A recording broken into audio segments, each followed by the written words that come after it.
Hello. आज का हमारा टॉपिक है Newton's law of motion.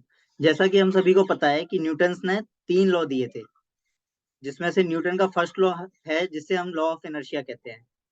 Law of inertia और न्यूटन का फर्स्ट लॉ क्या कहता है कि यदि कोई एक ऑब्जेक्ट जिस स्टेट में है वह उसी स्टेट में रहेगी। अगर वो ऑब्जेक्ट रेस्ट में है तो रेस्ट में रहेगी, मोशन में है तो मोशन में रहेगी, जब तक कि उस पर कोई एक्सटर्नल फोर्स अप्लाई ना किया जाए। इसी को हम लॉ ऑफ इनर्शिया कहते हैं। और इनर्शिया वर्ड का मतलब क्या है? Tendency of an object to remain its state unless an unbalance external force is applied. वही, अगर कोई ऑब्जेक्ट रेस्ट में है तो वो रेस्ट में रहेगी, अगर कोई ऑब्जेक्ट मोशन में है तो वो मोशन में रहेगी, जब तक कि उस पर एक्सटर्नल फोर्स अप्लाई ना किया जाए। ऑब्जेक्ट की इसी प्रॉपर्टी और इसी टेंडेंसी को हम इनर्शिया कहते हैं। जैसे कि यहाँ मैंने कुछ एग्जांपल्स लिए हैं।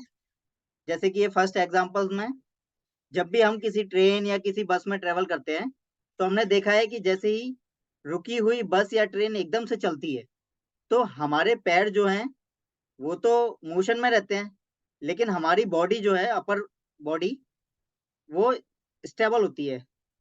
तो जैसे ही उस पर झटका लगता है तो वो हमारी आगे की तरफ हो जाती है। ठीक है।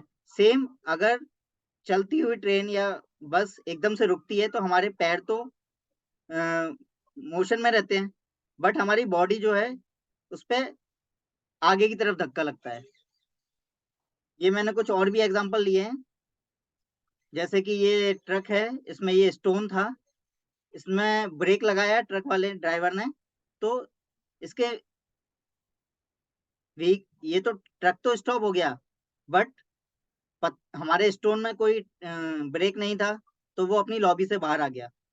सेम, अगर हमारा जब भी हम किसी कार वगैरह में ट्रेवल करते हैं तो जब हम उसके सडन टर्न लेते हैं, क्विक टर्न लेते हैं, तो क्या होता है कि हमारी बॉडी जो है वो स्ट्रेट डायरेक्शन में मूव कर रही होती है, बट वो सडन टर्न की वजह से हमारी बॉडी एकदम से अनबैलेंस हो जाती है। ये भी हमारा Newton first law of motion की वजह से होता है। इसके अलावा Newton second law of motion क्या कहता है कि the acceleration of an object depends on the mass of an object and amount of force applied. ठीक है। जिसे हम बोलते हैं ए, हमारा A equal to F net upon M, जिसमें ए हमारा एक्सेलरेशन होता है, एफ नेट हमारा नेट फोर्स होता है, और एम हमारा मास ऑफ एन ऑब्जेक्ट होता है। ठीक है। इसको, ये हमारा किस कंडीशन में होता है? जब हमारा मास कांस्टेंट होता है। बट अगर हमारा मास मास वेरी होता है तो उसमें क्या होता है? हमारा change in momentum with respect to time, जिसे हम बोलते हैं del p upon del t. तो इसके भी मैंने कुछ न्यूमेरिकल्स और एग्जांपल्स लिए हैं। एक मिनट। जैसे कि आप देख रहे हैं कि दो ऑब्जेक्ट हैं जिनका मास अलग अलग है, एक का 400 केजी है, एक का 40 केजी है।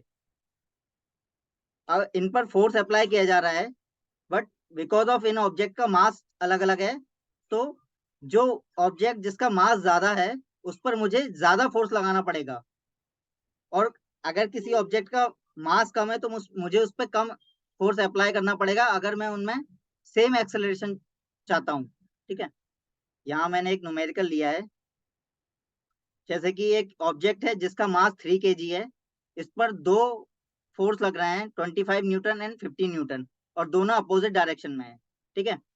तो इसमें मुझे एक्सेलरेशन निकालना पड़ेगा। तो एक्सेलरेशन का फॉर्मूला क्या होता है? Force upon mass. तो फोर्स के लिए मुझे नेट फोर्स निकालना पड़ेगा।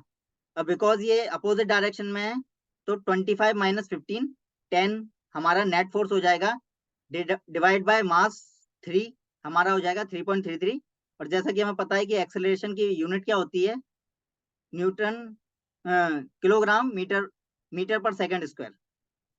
Newton third law of motion, जब भी हम किसी ऑब्जेक्ट पर फोर्स लगाते हैं तो वही ऑब्जेक्ट अपोजिट डायरेक्शन में इक्वल फोर्स अप्लाई करती है। जैसे कि आपने देखा होगा, जब भी गन से बुलेट फायर होती है तो बुलेट आगे की तरफ फोर्स लगाती है, बट गन जो है वो बुलेट जो है वो गन पर पीछे की तरफ फोर्स लगाती है। इसे बोलते हैं एक्शन और रिएक्शन, और ये दोनों डिफरेंट बॉडी पर होता है।